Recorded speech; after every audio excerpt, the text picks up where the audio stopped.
awesome during the surgery, Awesome. so I'm going to hand her over to you. Hi.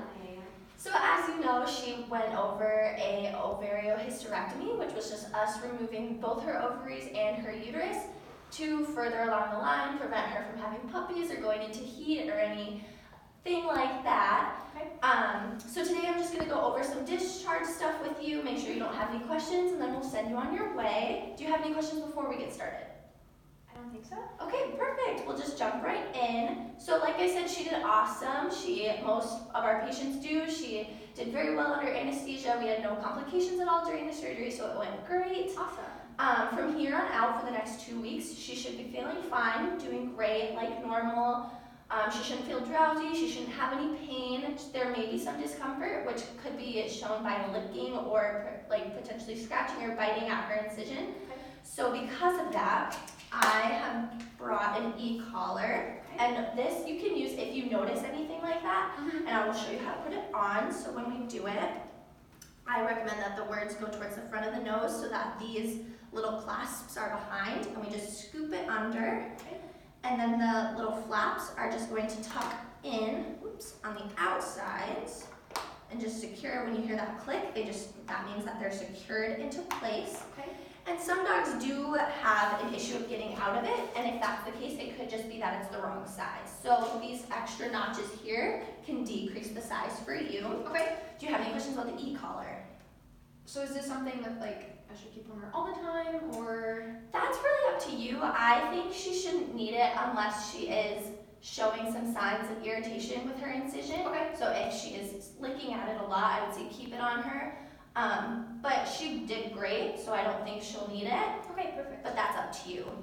So with the e-collar and her incision, we also are going to send you home with some Rimadyl, and it's just a chewable tablet that we're going to give to her twice a day for the next 4 days. Okay. So I will show you. It's only yay big, and when you give it, you can give it with a treat or peanut butter, especially if she doesn't want to take it right away. Okay. But you basically just open her mouth, put it in your hand, and just kind of make sure that she gets it, chews it, and swallows it. So there's enough in here for you to give the full bottle until she's done. And we've also given you a medication chart which has her name, the AM and PM slot, just to make sure you know that you did it twice a day. You don't have to bring this back to us, but it's more so for you to know. There are also instructions on there for before and after we give it. And then at the bottom, we do mention that we want her back in 2 weeks to remove those sutures. Okay.